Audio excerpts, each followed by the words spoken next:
A lack of support and opportunity for young people, poor parenting and lack of confidence in the police are to blame for last year's summer riots, according to a new report. The Riot, Communities and Victims panel, set up last year, says urgent action needs to be taken to prevent more disturbances this summer. Amy Welsh reports. The horror of last year's summer riots is a memory which still haunts many people in the Midlands. Roads resembled war zones and teenagers intent on causing chaos ransacked shops and businesses, taking anything they could get their hands on. A panel of experts were brought together to work out what went wrong, and today a copy of their report blamed a lack of support for young people.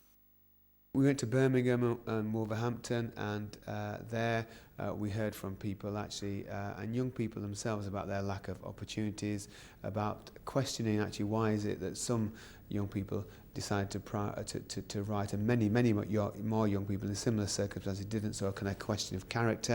The report identifies 500,000 forgotten families and says schools should be penalised if pupils leave without being able to read or write.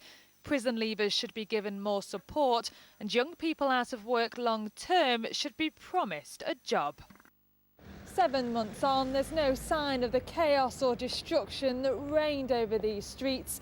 Windows have been replaced and businesses have reopened. But with summer fast approaching, some shopkeepers say they're still living in fear that the rioters will strike again. These people, they don't want us to survive, you know. Ajay Bahati's shop was completely destroyed, and as many as 60 looters thought it was their lucky day. These are the new shutters which we got at the funding from Birmingham City Council. You have that fear in your mind end of the day, or it might not happen again. And in your sleep you might just get a bad dream and you just wake up, oh, is it going to happen again? He agrees that more needs to be done to keep young people off the streets, but in Birmingham, even those with the best intentions can only do so much. The owner of this skateboarding shop in Digbeth set up a ramp for teenagers in the area to use, but even he couldn't escape.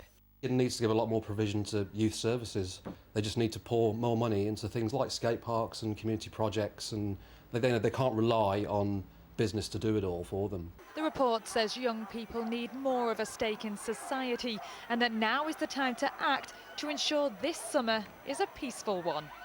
Amy Welch in Birmingham for Central Tonight. A protester